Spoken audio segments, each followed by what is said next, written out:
ઊંચી ચૂકા લક્ષ્મણજી જ આવેલા. પછી એને ટેક લીધી કે આજથી અંજળ મૂકી દઉં, જ્યાં સુધી લક્ષ્મણજી મને દર્શન ન દે ત્યાં સુધી મારે અનાજ ન ખાવું, કંઈ ન લેવું.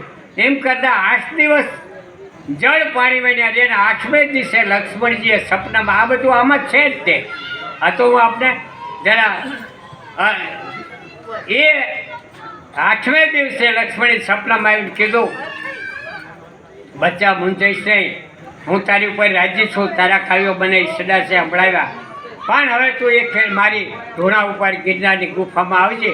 જે ગુફાનો ધૂણો પવનની સામે ધુવાડો જતો હશે એ મારો ધૂણો હશે. અને એમ કરતાં થોડાક દિવસો થયા એટલે ઈશ્વરદાસના કાકા બે, કાકો પછી રાજસ્થાનના, અને રાજસ્થાનથી ગુજરાત, દ્વારકાથી સોમનાથ, આ સૌરાષ્ટ્રના તીર્થોમાં ફરી અને પાછા વળ્યા.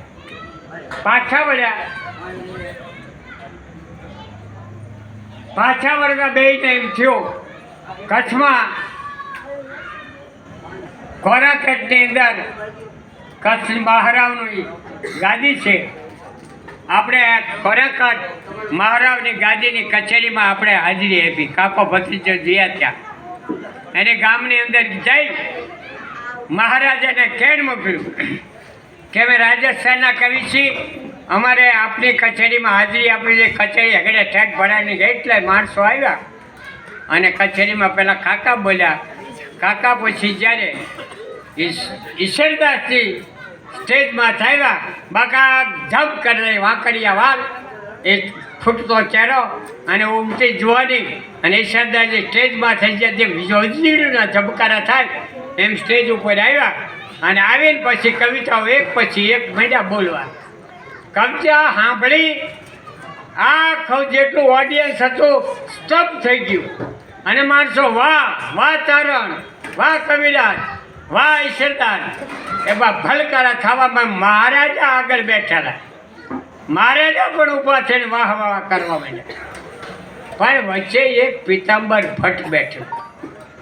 ભટ્ટજી બેઠા બેઠા નખરમાં માથું દુડાવે, બધી આખી કચેરી વાહ કરે, ભલકારા કરે અને મોજના કોઈ તોરા છૂટે.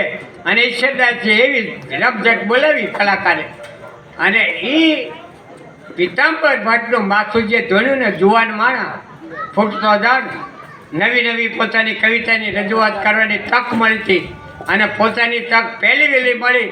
એમાં આ એક વ્યક્તિ એવી છે કે હું બોલું છું એની સામે નકારમાં માથું ધોયું. ઈશ્વરદાસજીએ તરત મનોમન સંકલ્પ કર્યો, વિચાર કરી લીધો, આજ આ રાજ્યની અંદર ઈશ્વરદાસ નહીં કા પીતાંબર ભટ્ટ દર્દ નિષ્કરી બાળક હતા. હજી ઈશ્વરદાસજી કંઈ પ્રૌઢ હતા. એની જોવાની ફૂટતી જોવાની, અને એને નિશ્ચય કર્યો આજ પીતાંબર ભટ્ટ નહીં કા ઈશ્વરદાન નહીં. અને નક્કી કર્યું, બે કાકો ભત્રીજો કચેરી છૂટી અને પોતાના ઉતારી ગયા. જેવા ઉતારી ગયા એટલે કાકા પૂજા પાઠમાં બેસ્યા અને ઈશ્વરદાસજી હાથમાં તલવાર લઈ અને નીકળી પડ્યા.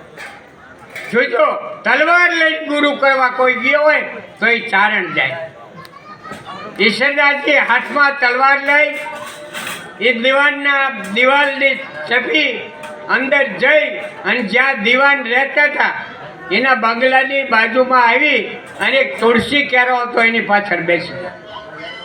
તુલસી કેરા પાછળ બેઠા ત્યાં આ બાજુ ગોરાણી ગોરને કહે છે પીતાંબર ભટ્ટ, અરે કે ગોરભા, તમે કોઈ દિવસ એક મિનિટે મોડા ન આવો અને આજે હું શું કચેરીમાં હતું તો આટલી બધી વાર લાગી.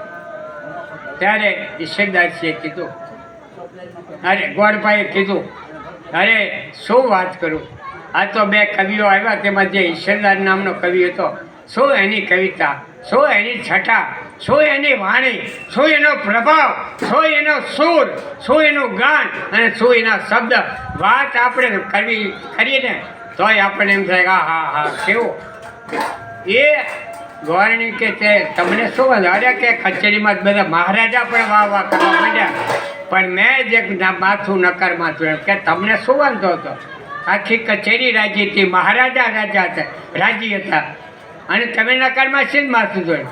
મને એક જ વાત છે કે આ ચારણ જો રાજા મહારાજાના કે કવિઓના કે માણસોના ગુણગાન ગાય એના કરતાં જો એક ભગવાનના ગુણ ગાય તો આનો બેડો પાર થઈ જાય.